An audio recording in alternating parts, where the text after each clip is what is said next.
We have the pleasure of having Professor Xuguang Wang, the presidential president. Let's see. You don't have Let me to. just read her little bio a little bit. You're okay. Second sentence is more important.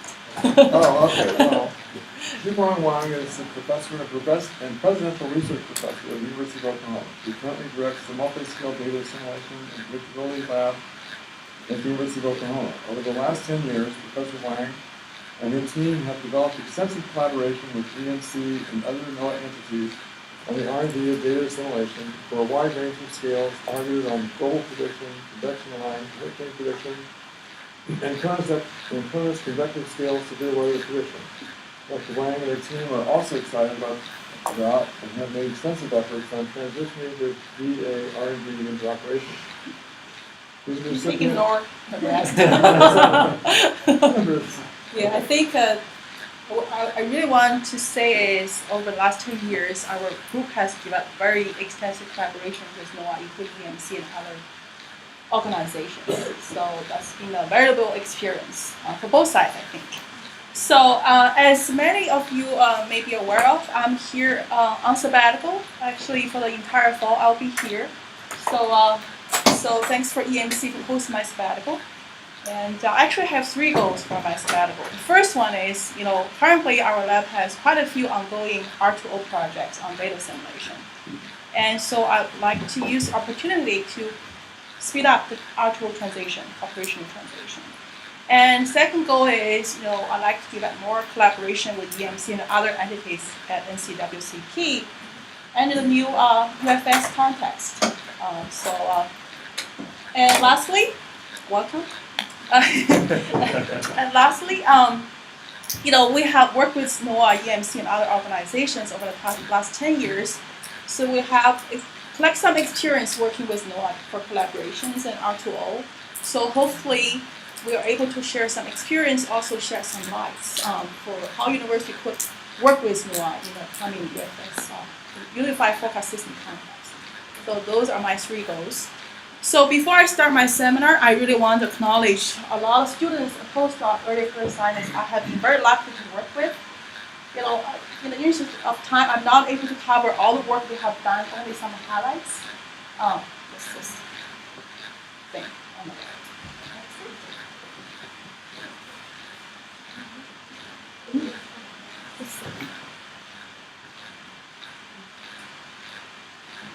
What's that?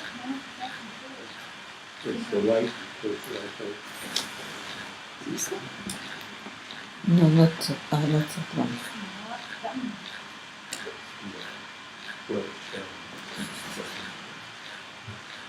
Mouse for this one. Oh, that's okay. Yeah. Good. Thank you. So when I advance slides, you will see there are names highlighted with a star, highlighting their work. So over the years, because we really have a broad interest of data assimilation research development among multiple scales, from global hurricane and conventional severe weather prediction over the corner. And also our interest on R2O.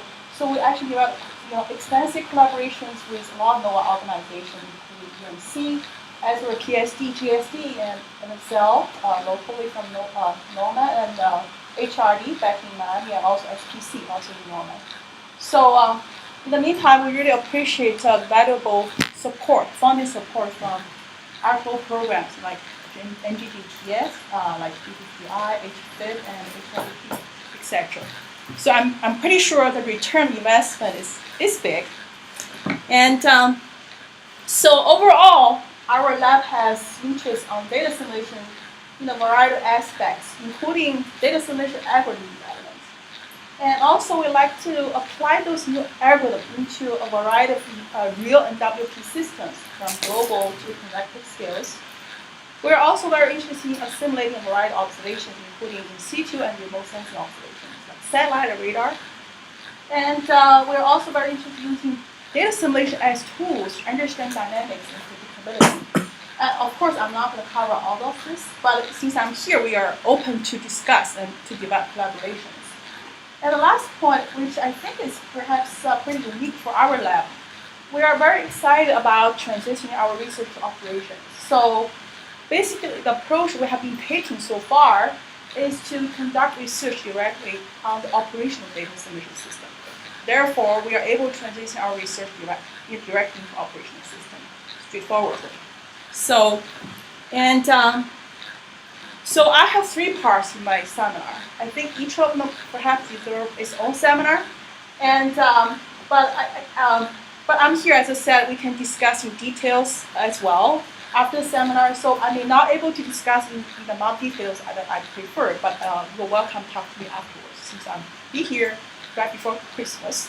So part 1, I will talk about recent research development for EnVar for global networking. Part 2 will be conventional radar assimilation. Part 3 will be conventional hurricane H-Wolf data assimilation. So for part 1, global application. So we all know NCEP has implemented 3D and 4D EnVar operationally for global prediction a few years ago. So I will share 2 new developments based on that. The first one is the cost-effective value time shifting method to increase the ensemble size for global 4D EnVar. The second one is development of multi-resonance ensemble for 4D EnVar. So, like all the ensemble-based data assimilation methods, suffers from sampling error due to use of many ensemble members. So 4D EnVar suffers from the same problem. So you can actually increase ensemble size by direct running more members, okay? But it's costly. So the idea here is, are we able to find a method that is relatively cheaper, but still able to some extent, increase ensemble size? So the idea behind the value time shifting is basically, instead of running ensemble with more members directly, you're shifting your early forecast to your analysis time. You're also shifting your later forecast to the analysis time. So in this particular example, you're able to triple the ensemble size without actually running 240 members, for example. So depending on how you do the shifting, so if you're shifting the full members, that method is called value time shifting member, and with full member. Or you can only shift the perturbations. That's called VTSP. P stands for perturbations. So one challenge for global prediction is it has a variety of phenomena with different predictability and different scales. So one method may be working for a particular phenomenon scale, but may not be working for others. For example, the VTSM method is doing a pretty good job for this particular case to sample the background errors for couple cyclones. However, if you apply the formula at low, because likely high predictability for this case, the proper ensemble shows a Van Gaussian distribution. So it's helpful. So our goal is to see whether this VTS method will be able to improve or even degrade it to predict the forecast. For example, we're going to look at global forecast and also couple cyclone type forecast. Beyond statistics, we are always interested in understanding why by using a lot of diagnostics. So Ensemble 80 is the baseline experiment.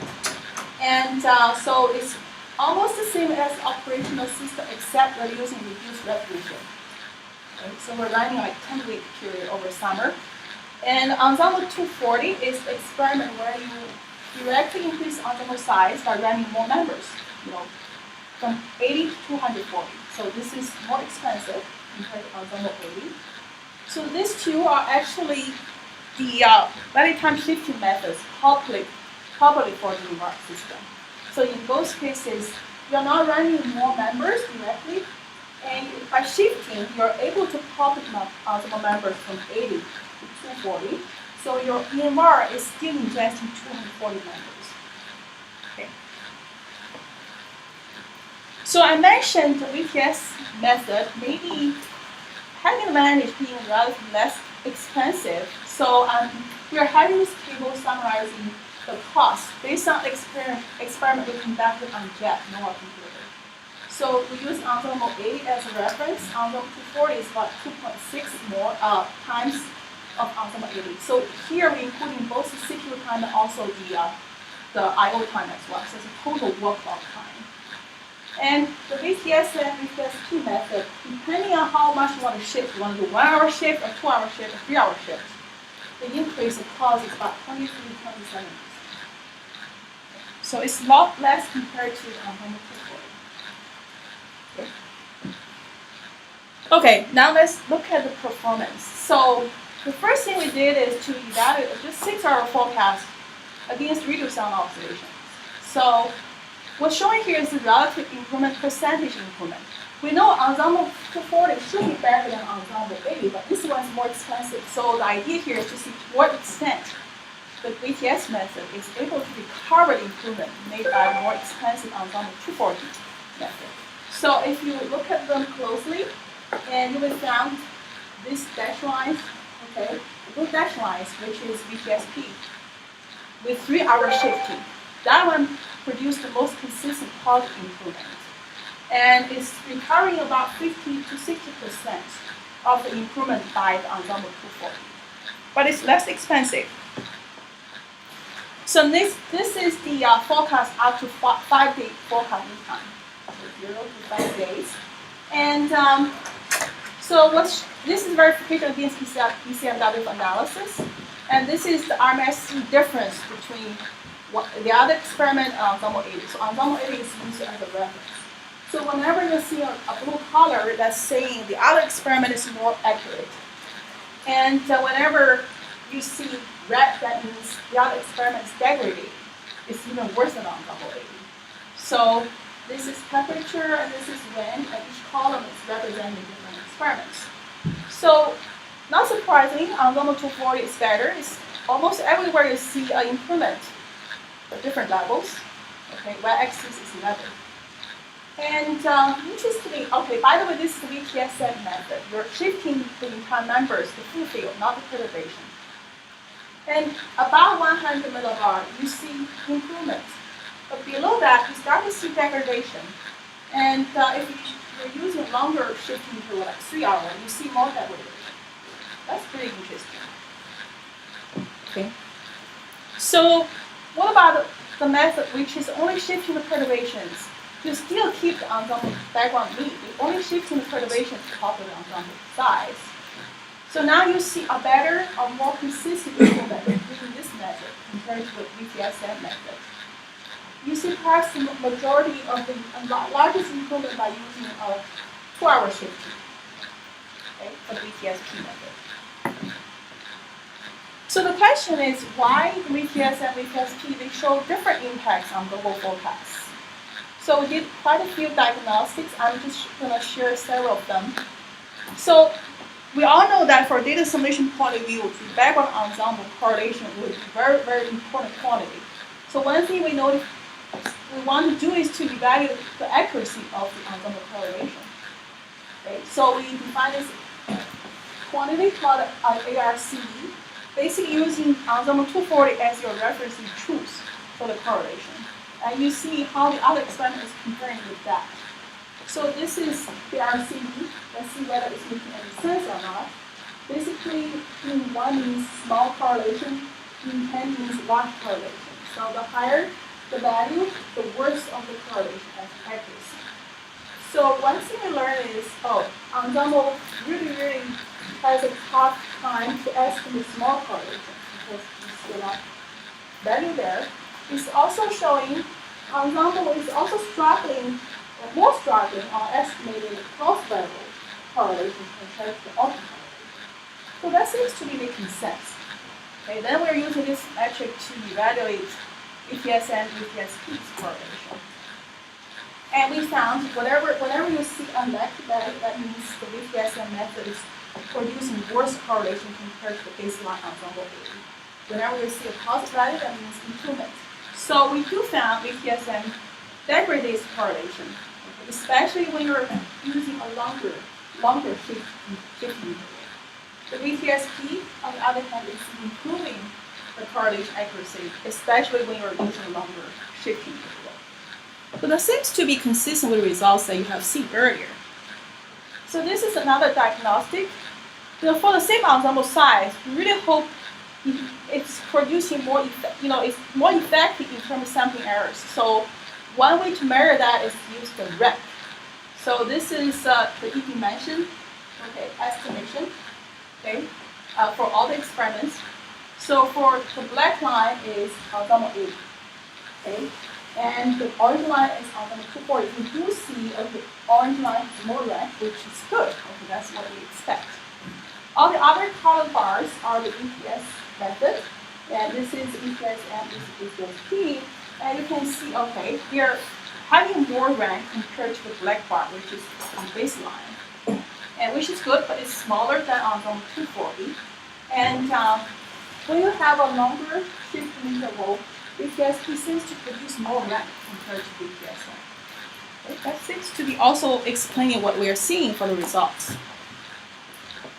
So we also look at the hurricane forecast, and so fortunately we have 22 named hurricanes in our testing period, and this is the tech forecast, and the black line is ensemble 80, the baseline, and the green line here is the basically you increase ensemble size 240, okay, directly.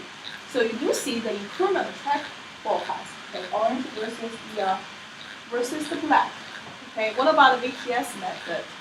So the dashed lines are the VTSP method, only shifting the perturbations. They don't seem to be very sensitive to the intervals. And for the VTS method, solid colors, it seems to be more sensitive to intervals. Or perhaps more interestingly, remember VTSP, VTSM, they are much cheaper compared to ensemble 240. However, VTSP is producing a forecast as skillful as ensemble 240. And the VTSM is longer shifting interval, in this case 3 hours. It's able to produce even a better track forecast compared to ensemble 240, which is more expensive. So we scratch our head to see why? What's going on there? So we look at the spread scale relationship, and for track error, this is the spread, this is the scale, the location error basically. What we found was when the spread is small, okay, both the baseline of ensemble 240, we are underestimating the error of the track forecast in the background. Okay, so for example, they're not able to sample all the the phase error or timing error. So with the VTSM method, is doing a better job. Okay, the ranking spread is flatter, which means it's eliminating the underestimation of the error problem seen in the first 2 experiments. So it's able to capture more about the phase error, timing error. And that's why the track error forecast is improved. Okay. So that's the first part of global for the EnVar development.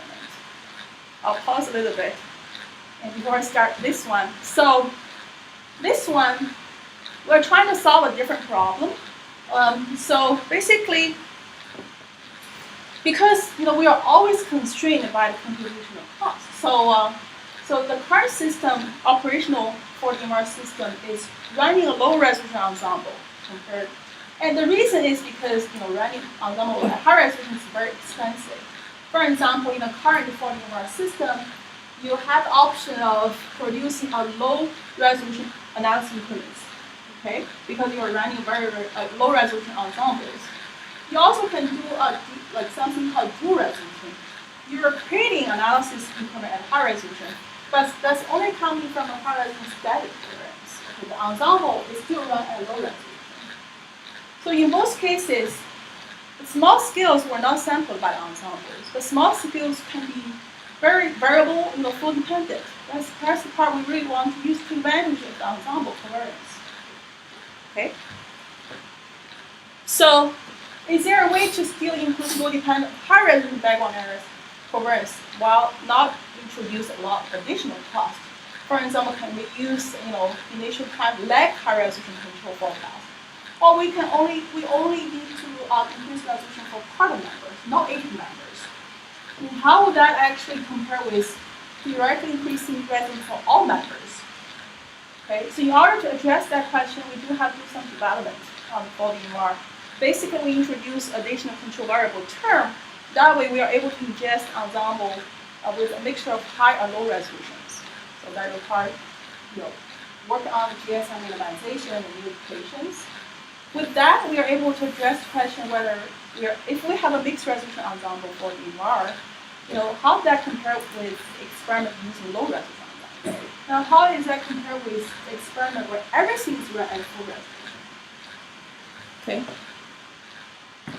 So this is the experiment. Okay, and still our baseline is trying to be as similar as the operational for EMR, except it's slightly reduced resolution. And we are also not able to run like 10-week period as the first experiment because of computation constraints. So basically, the single resolution low and full resolution experiment, in both experiments, the ensemble is run at reduced resolution. And for the single high experiment, all the ensemble members and multiple control are run at high resolution. And for the mixed ensemble, we simply split the 40 member with like 240 low resolution, 40 members with high resolution for our first test. So you want to see what's happening. Okay. In terms of cost, this is more like a theoretical estimation because we haven't included the RO cost yet. So the low resolution ensemble experiment, whether it's dual resolution or single resolution, okay, we assign it as 1, and the mixed resolution is about 3.6, and single resolution high experiment, every member run at full high resolution is about 6 times of the low resolution ensemble experiment. Okay, so let's take a look at the 5-day forecast performance. And again, we're verifying the forecast with EC analysis. And this is still a difference of RMS between 2 experiments. So this is, we're using mixed resolution, okay, as a reference. So whenever you see red, that means the other experiment is worse. And whenever you see blue, that means the other experiment is better. So the first thing we notice is, if we look at the first column, this is single low resolution experiment. So the mixed resolution experiment includes temperature and wind forecast for almost all forecasting times below 200. Okay. If we look at the second column, this column here.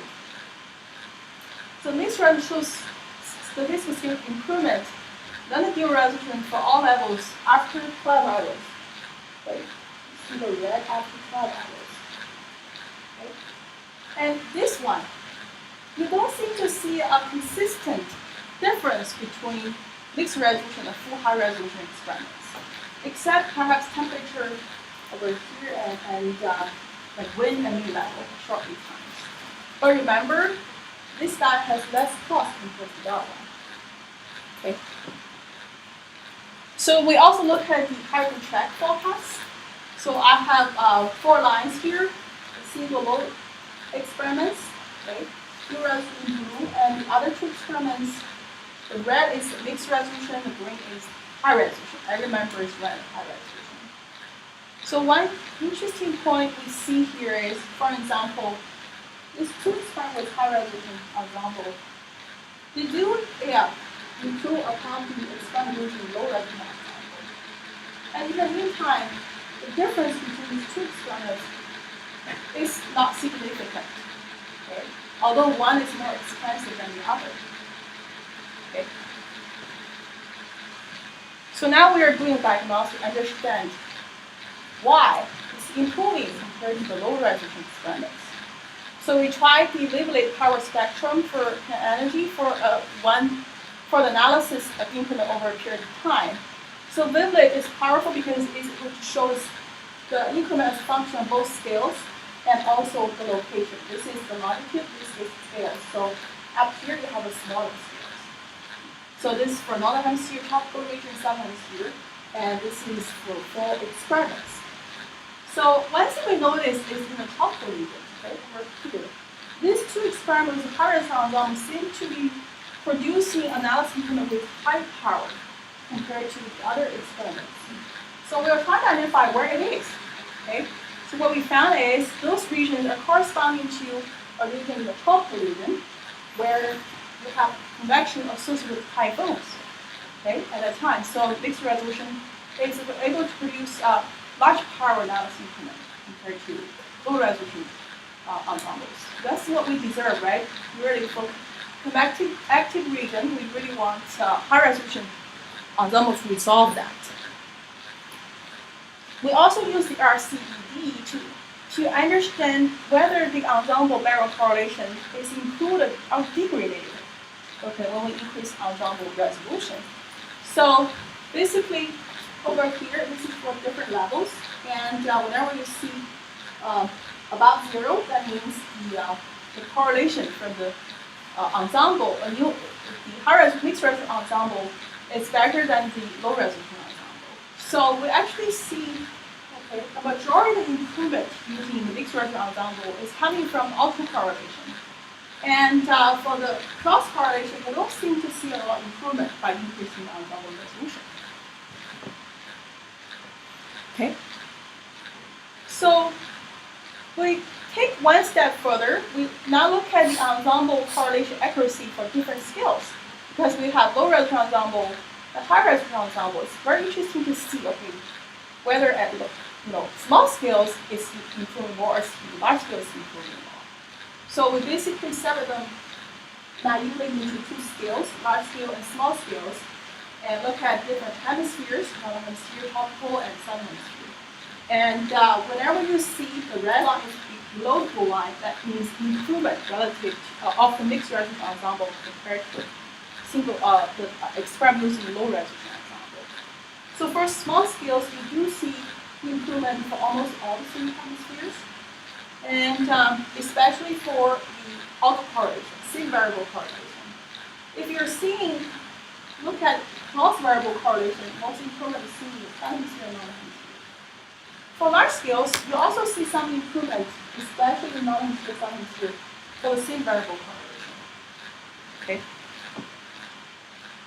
So basically, based on those diagnostics, looks like the 2 cause-effect methods seems to be able to improve the GFS for the EnVar assimilation and prediction. Okay, I can talk to you more. I'd be very happy to talk to you more about the other diagnostics we have done so far. Okay, what about Convective-Scale? Let's zoom in. Okay, look at the severe weather over the codas. Okay, this part is about the EnVar research development for Convective-Scale data simulation. Okay, we zoom in significantly. So what got us there? So I became very, very interested in Convective-Scale data simulation after I moved to Norman, Oklahoma. Not only because we live or reside in Tornado Alley, but in the meantime, I found the problems for Convective-Scale data simulation are very intriguing. Okay, it's producing different problems for you to solve for data simulation. Okay. So for Convective-Scales, so radar always is one of important remote sensing platforms. And over the US, we have like 330 million radar observations every 5 minutes. So dual pole upgrade, at least double the number of observed variables. So we have a lot of observations. So just to take a break and to entertain you a little bit, so the new observation technology push the data limit more. So this is animation from the OU Advanced Radar Research Center's PS solid state dual polarization X-band radar. So it's observed a tornado back in 2013. What I can emphasize is the spatial and temporal resolution of the data, like the 30-meter resolution. And if you do almost a full rolling scan, it's like 10 to 20 seconds. So we're basically assimilating movies. So that's pushing limit for data simulation. So in addition to that, we also have emerging new satellite observations with very high spatial temporal resolution that also push the limit for data simulation as well. Okay. So what are challenges associated with convective data simulation? So it requires very unique operators because dealing with remote sensing observation a lot, those observation operators are often very complex and nonlinear. And the prior and the observation errors are highly non-Gaussian.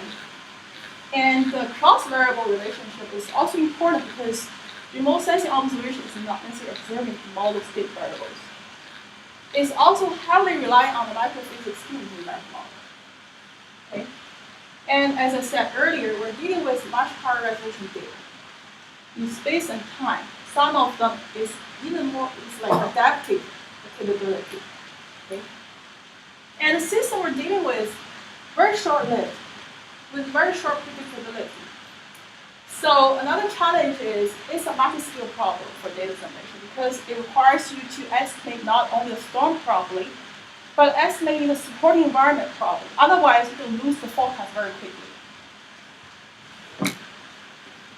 So, okay, over the past several years, so in collaboration with EMC, GSD, and Excel, what we did in our lab is to add a direct radar assimilation capability and a GSI for all the solvers using the GSI. And then we conduct tests under the nation's three conventional modeling systems, including NAM Conas, the HER, and also the Warren forecast complex. So the first major development is to basically extend both EnVar component with the conventional model itself. So like the current HER is ingesting GFX ensemble. So with this development, the HER is able to ingest its own model's conventional ensemble. So in terms of radar assimilation, development specific for radar assimilation include, for example, we need to include the media velocity and reflectivity observation operators. And we need to include the vertical velocity and hypermedia as prognostic variables. Okay, as the state variables. So you should be able to update those variables directly because those variables are very important for storm scales. And we also implement direct reflectivity assimilation capability in EnVar. And as opposed to compare that with the operational cloud analysis of ingesting the reflectivity. And right now the codes are all shared with our colleagues and collaborators, our friends, and it's also in a way to be committed to the master very quickly. Okay. So I have several things I want to share for convective scales. And the first one is we discovered this issue of using EnVar to assimilate reflectivity directly. So we propose a solution and we test it with the Warren forecast context. And then we implement the method in the HER and NAM Conas context in collaboration with EMC and also GSD, and compare that with operational cloud analysis. And then our lab is also very interested in fine resolution simulation and towards, for example, future LES simulation goal. Okay, so I will briefly share that as well. So what's the problem of assimilating reflectivity in EnVar? So I think everybody now is familiar with these EnVar cost function, and there is a tangent-linear adjoint of the operator. But however, reflective order is highly nonlinear. It's highly nonlinear function of the tangent-linear mixing ratios. So what's the problem? Basically, when you have your mixing ratio with like a low value, the tangent linear will be very large. So the cost function gradient, okay, at the left figure. Sorry for people on the phone. I'm not using the mouse. So you see a large difference of the cost function gradient with respect to reflectivity and radial velocity, which means the minimization is not going to be efficient, and so it's hard to converge. Therefore, you're going to be underestimating the hypermedia increments. And to partially resolve the problem, we can actually keep the log, and indeed, that could solve the gradient issue to help with the minimization. And however, it induces another big problem, which is producing anomalous large hypermedia increments. Because this, transforming to and from log space is not a reversible problem. So it's actually enlarging the increments a lot. On the other hand, the tangent linear assumption also going to make the overestimation and underestimation worse. I have an example here. So if you're using a nonlinear relationship for a given reflective perturbation, this is your increment. However, if you use the hypermedia as a state variable, or use a log as state variable, and then you use the tangent linear, that's going to either underestimate or overestimate the regions. So that will make the gradient problem worse. Okay. So what we did is to basically extend the state variable by including reflectivity as state variable. So you don't see explicit operator for reflective GSI minimization anymore. And so that will resolve the gradient issue, and this we also don't have to rely on the technique assumption of operator due to minimization. So, okay, we tested with a supercell case. This is a classic case which has been studied quite a bit from the Convective-Scale and WG community. So it's at 4 tornado, lasts for about 30 minutes, and supercell, was actually maintained well beyond the 23 Z until 0 Z. For Convective-Scale and WG, one thing they're looking at is whether the storm was maintained properly during the forecast. But sometimes you can see a storm was observed there, but during the forecast, the storm is gone. So we ran 2 kilometer resolution RW model and 45 members, simulating reflectivity and also radial velocity. So this is what we see. This is a 1 hour forecast of vertical velocity and vortices at 4 kilometer height.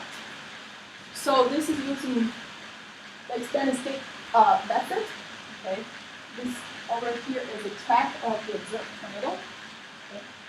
So, and this is using log transform.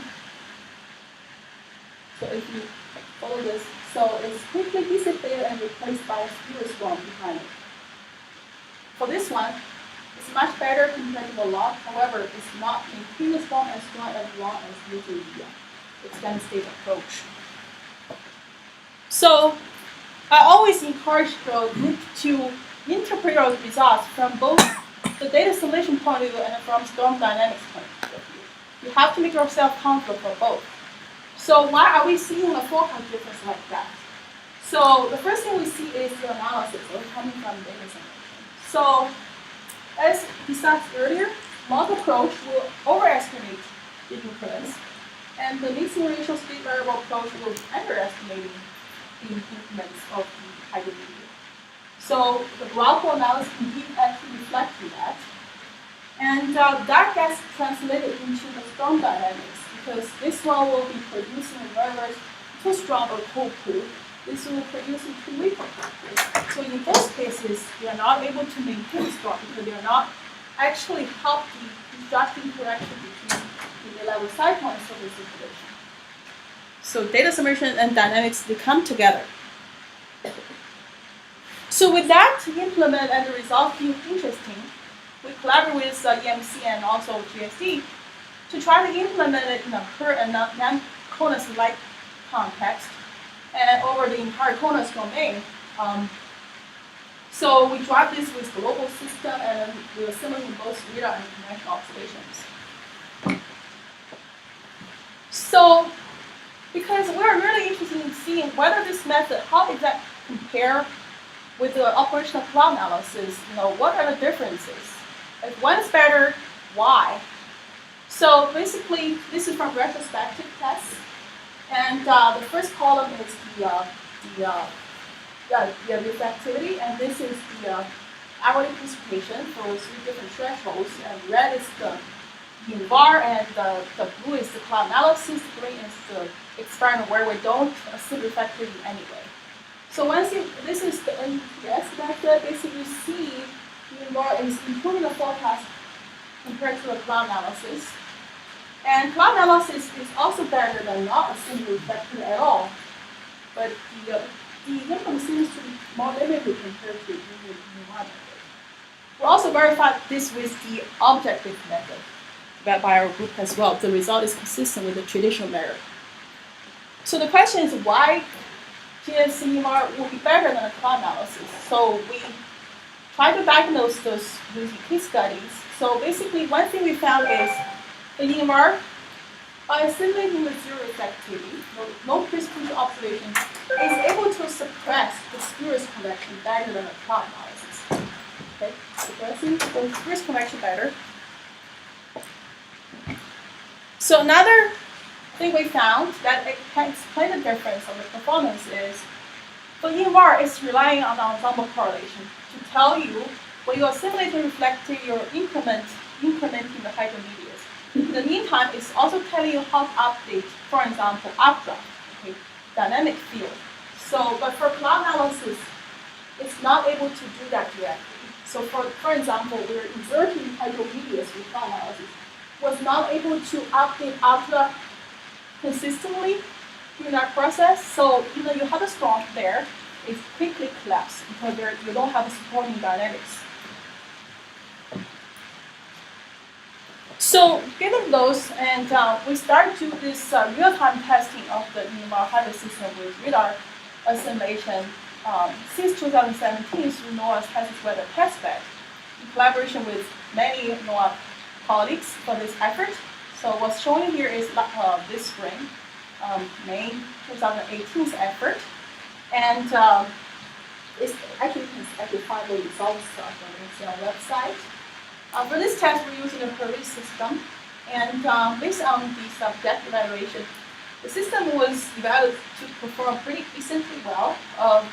So because we have this plan to work with EMC to implement this radar assimilation capability in 2020, so I think this kind of exercise at HWT would lay the foundations for that. Not only the performance from science, but also the computational cost kind of evaluations.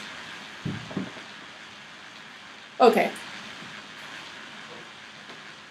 So, I think if you really push your boundary for data assimilation, you want to think about how to do it in the LES context because you're having high resolution observation, and some of the stuff, Convective-Scale, what people have found, you have to go beyond 1 kilometer to really do a good job. And a lot of studies in the past, they realized that, so they actually ran a free forecast by using a very high resolution model like 500 meter and less. However, they always utilize a relative cost resolution analysis, about 1 kilometer. So the question we're trying to answer is, do we really need to do a DA at a fine resolution? Do we need to use analysis at a finer resolution, which is with grid spacing smaller than 1 kilometer? Okay, is that a cost-effective way to do it?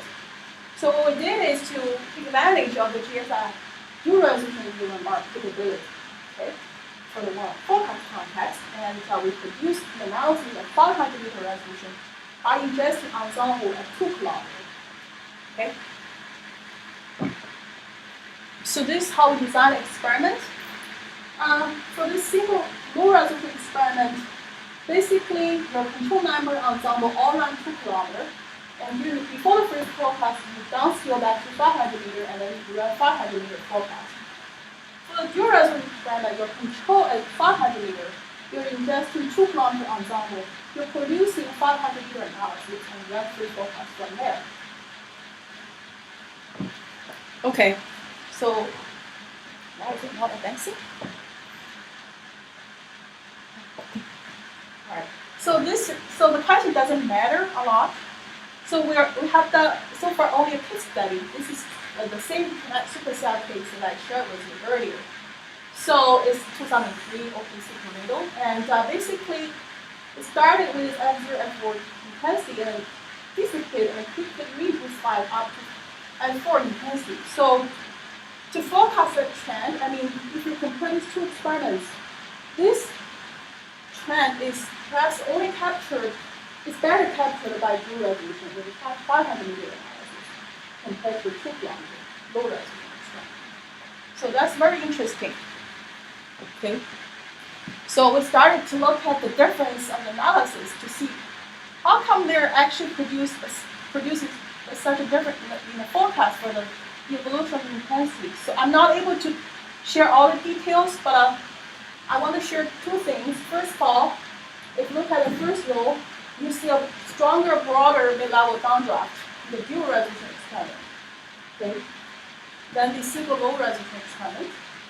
And you also see a stronger outflow surge, okay, trimming the near flank restaurant in the dual resolution compared to the low resolution. So we did a series diagnostic.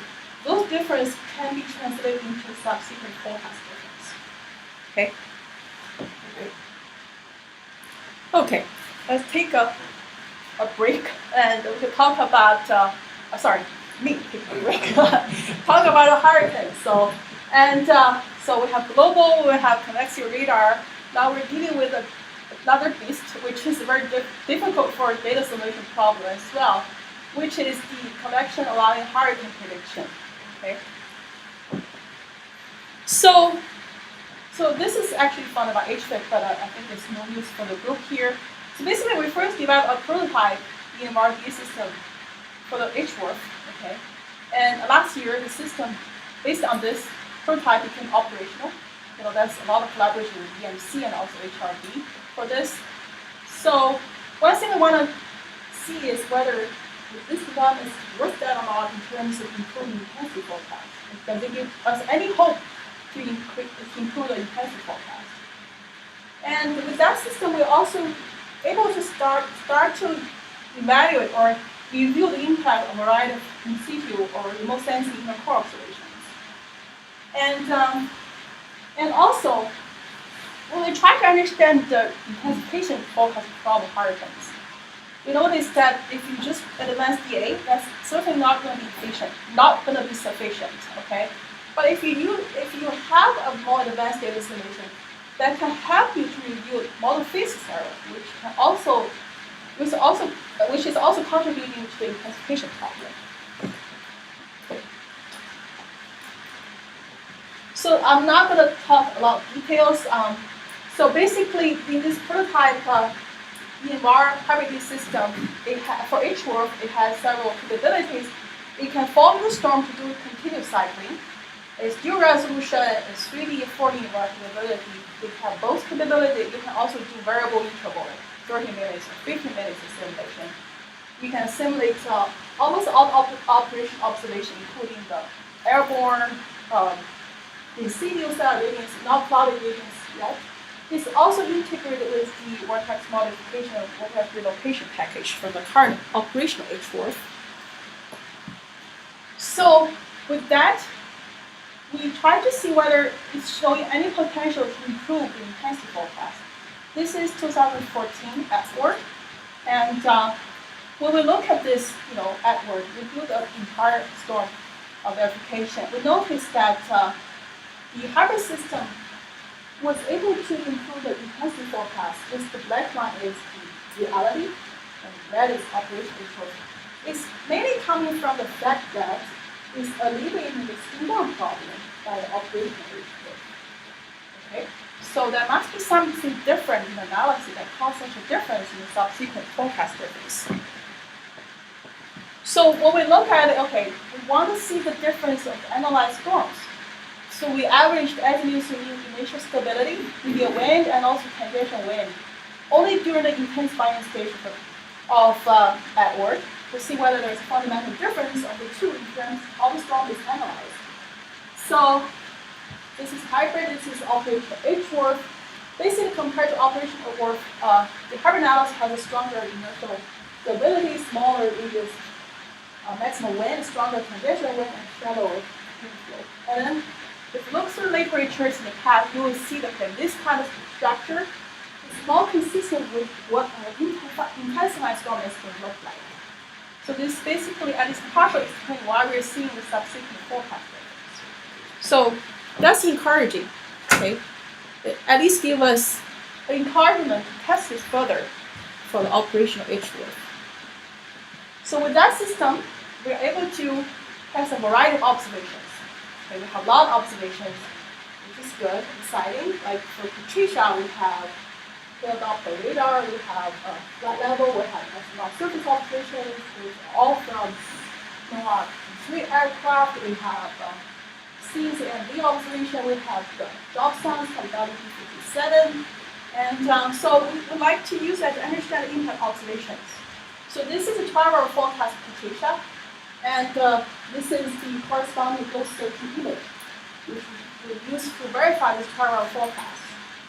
So I think you can derive quite a bit of information here. I just want to point two things here.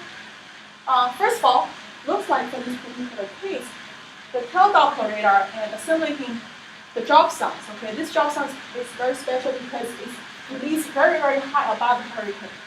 It was able to correct the structure, the size of the storm compared to other observations.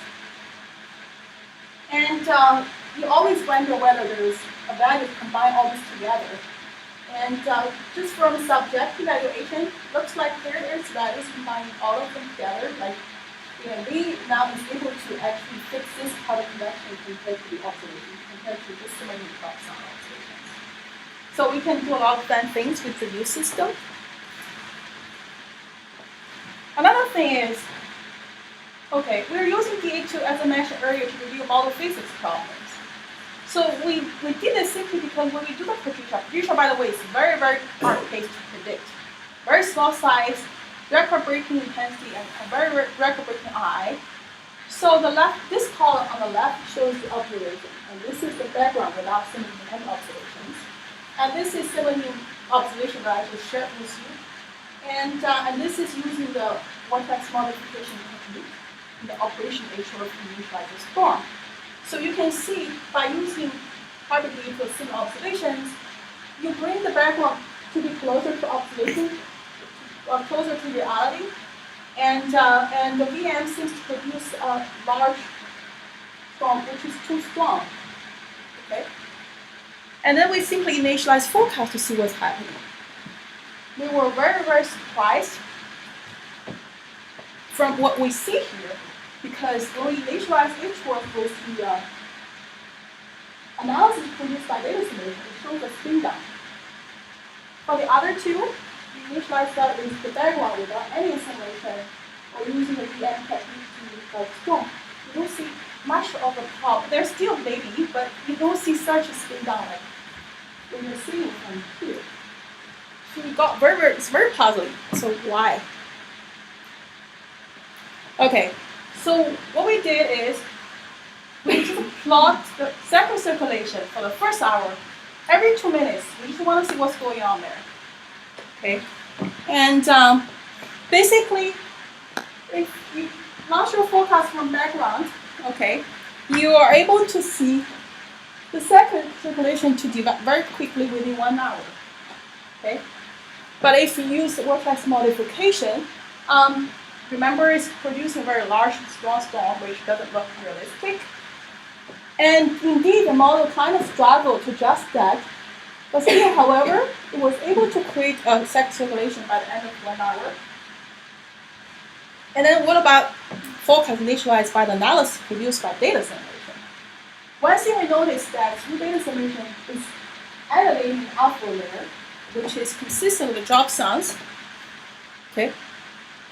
However, the model has a hard time to spin up a second circulation. Even by 1 hour, it's not able to create a second circulation.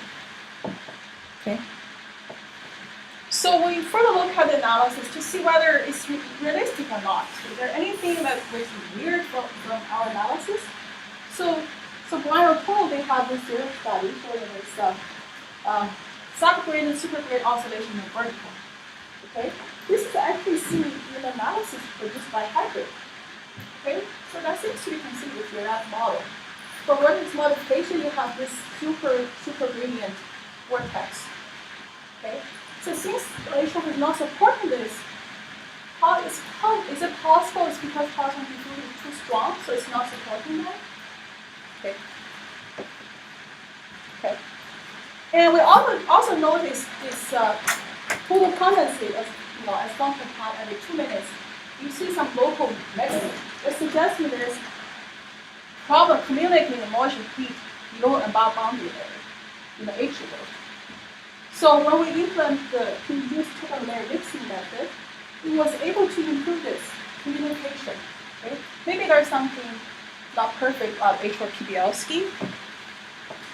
So to test that hypothesis, we changed the horizontal diffusion, and we also replaced with induced PBL scheme.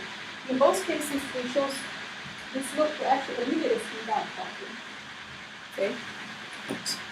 So I'm not in particular advocating this two physics scheme. My point is the advanced scheme needs to be accompanied with advanced physics in order to improve the intensification forecast of hurricane. So Patricia is also a very small, tiny storm. So even you do the physics fix, you're not catching the peak. So we increase the model resolution. during the forecast to 670 meter, it's not getting the peak. So model needs to be improved in order to be accompanied with the advanced EA to improve the subsequent forecast of the intensity for hurricanes. All right, I'll do a quick summary. Basically, I share two developments for global 4D EMR and cost-effective value time shifting method, mounting resolution for the EMR. Both have shown improvement. Currently, with a relative lower cost, and currently we're collaborating with Darren and Team Lee on the development of skill-dependent localization for global 4D EMR. And for Convective-Scale DA, so we identified this issue of signal reflectivity in EMR. We proposed a method and tested with a variety of contacts, run forecast, trigger, and components. So the method can be used for other observations, like dissipation and field variable space radar, which are complementary to the present linear edge joint or it's sharing the same problem. Okay, so we do have a plan to implement this radar simulation capability operational in 2020 through a per upgrade. So this will have a EMC. And subkilometer analysis to be important in certain contexts. Okay, it's interesting. Some ongoing efforts extend static covariance for terrestrial radar simulation, and also combine those are all-star radiant simulation with radar observations, and also skill dependent localization study development for conventional IM data submission over quotas. Okay, for hurricanes, you see we're very glad these efforts to collaboration going on between like transition operations, and so one thing I want to emphasize here really we want to E-group and model physical need to work together to solve this to improve the intensity forecast. Our good work include, for example, comparing frequency simulation versus 6 out of 4 EnVar simulation, and some of the methods like AU, which works well for global, may not work well with hurricane or storm scale because it's subject to linear assumption. And also doing data simulation for falling hurricane by using like ground-based radar observations. The primary directions for our group in the near future, advanced methodologies for multi-scale, multi-resolution data simulation for both global and regional conventional prediction. Hopefully to identify or develop methods to treat nonlinearity and Gaussianity issue, which I think we'll see more and more with new instruments, and the model become more hydrostatic, fine resolution. And combine a simulation of body readings with radar observation, the LES resolution theory, and also optimal ensemble design, especially in the multi-scale scenario, combine that with data simulation. And of course, we would like to continue contributing this acceleration of data center research and development. And the USF framework, that is part of my goal here on my sabbatical, so we all work together to improve US operation and conduct guidance for a variety of scales, global hurricane and convective scale. So that's all that I have for today. I just have some backup slides, readings, and also I want to further call students because they have papers here. Yeah, but I would like to share the slides with you guys as well. That's all that I have. Sorry, it took longer. We have time for a couple of questions, I guess. There is something run until 1:30. But I know everybody has their own commitment. Okay, well, I have my own commitment as well. I was wondering if you are extending the ensemble, when you reduce the actual original ensemble number from 80 to 40, and you extend it to the So- that is one reason. You're saying if you reduce whether it's gonna be having a similar result at 80, right? Right now we are 80. Yeah. So suppose we want to go to 40, but extend it based on the Oh, okay, I see then what you mean. the result as good as 80. Yes. Based on what we learned, it depends on what we're verifying. I think, and also which method. I think for hurricane forecast, it's very likely it may be even better than directly running 80 numbers based on the result I've seen so far. Because it's through the shifting, you're able to sample the phase and timing error better compared to like just increasing ensemble numbers directly. No, even I'm asking you, Yeah. but as we go to higher and higher resolution models, Yeah. it becomes very expensive to run No numbers. without. Yeah. I agree. My guess for your question was, I think for hierarchy predictions, 40 plus VTS may be better than ensemble 80. Yeah. What about relative? Global prediction, let's see. So far, let's see. Yeah, I think it's based on the results we have seen so far. The result is not better than directly increasing the ensemble size. So, but it's better than the baseline. So let's see, 40. Yeah, you're talking about 40 plus VTS. How that compare to ensemble? My guess based on this results, okay, it's a wide guess because we're dealing with different resolution, etc. I would say it's direct increase may be still better. No, that is increase I understand. But when you get 18 number below by running very 40 numbers of extent, different. Yeah, that's what I'm saying. So we're talking 40 plus VTS compared to ensemble 80. For hurricane, I would believe this one's better than that one. For global, I think ensemble 80 is still perhaps better than VTS plus 40 plus VTS. But this one's cheaper. We can use that to increase resolution. Yeah. Related though, so, I mean, really the test you have to do is something that's equivalent in terms of computation cost. Yes, So in this case, it would be something like 100. exactly. And it looks like when you do the E-dimension diagnostics, the E-dimension is in the range of 100-ish, right? Which sort of implies it's giving you something like an equivalent increase. So it's not clear whether it's going to be better to just run 100 members or do all this. Yeah. That's a good point. Because if we're talking about same cost, you would not just if you just because VTS it really increased cost a little bit by extending the forecast a little bit. If you really want to make the same cost, you may not buy triple the size. You may actually do tenfold or even more, 20 times the size. In that context, as he pointed out, it's the E dimension may be much higher, or even become like direct increase on the size.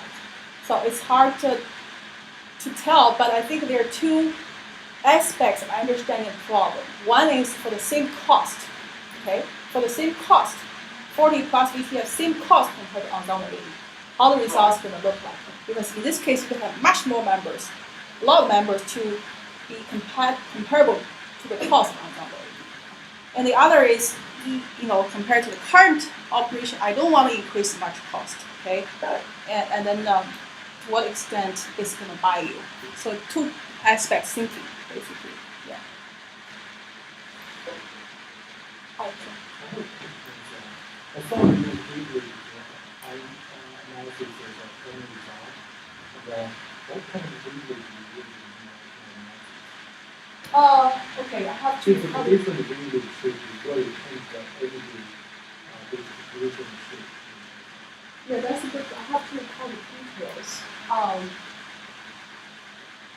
Let me, check with the group. I think we tried several. I think one of them is selected here, but I don't remember the exact video. And we're using for this particular problem. Okay, I have a second question. So if you change the ensemble size and all change all you can change ensemble resolution, they plot that energy distribution. Does that show the speed of function or does it show different? You mean still the increments from the wavelet analysis? The wavelet energy. Sure, I'll share that. That's a lot of work.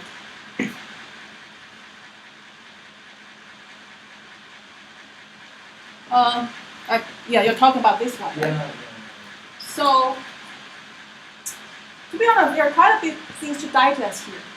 And so if you look at, you're talking about whether the patterns change or not, right? Yeah, the clouds, it, I just trying to understand ensemble micro population ensemble resolution. Yeah, okay. First of all, this is okay, the ensemble size increase rate is not included here. We are only increasing the ensemble resolution Okay, so ensemble size, certainly we can use it to diagnose as well. But here we are only using this to understand the impact includes the resolution of the ensembles. So basically, this experiment is where you increase resolution for 40 members. The other 40 members you use the same low resolution. This one, for all 80 members, we increase in resolution. Okay, so this is basically the analysis determining the critical norm and as a function of longitude and also scales. So the higher here, you're dealing with smaller scale. This is longitude, which is telling the locations. So your question is, Well, since you already mentioned, the question is, will that be kind of equivalent if you change the ensemble size, ensemble population size, or you change the ensemble resolution? yeah, I And then think you I can. check the energy scales and what happens. So I think I wouldn't imagine what we're seeing here. See here, we are seeing a larger increment over this region where which is having active convection. So I don't think that's where you will see this when you just increase ensemble size, because with that you still do not able to resolve the features. Yeah, I try to understand your ensemble. Well, since some experiments show if you increase the ensemble numbers, increase the gradual ensemble numbers, it also gives you the more details in the columns. Yes, I agree with that you. would be- Okay, yeah. now I get your question. Yes. So with small members, you're able to, for the same resolution, okay, you're able to resolve the correlations for the underlying error much better, Yeah. including a small scale correlation with last year, for example. So yeah, that's a good point. I think that kind of, yeah, so it's perhaps still a good idea to apply this for decreasing ensemble size tremendously to see whether this also going to be transferred into the increment difference when the ensemble size. I think we want to apply this for the single dependent localization work we're collaborating with EMC. So that will be very perfect place to test this idea. Thank you. Any question from the telephone? No. Exhausted because Quiet. I think we should release the people that don't want Sure. to be held hostage, and then Sure. someone else can sit Yeah. down and Sure. chat. Of course. Maybe we should thank the speaker again.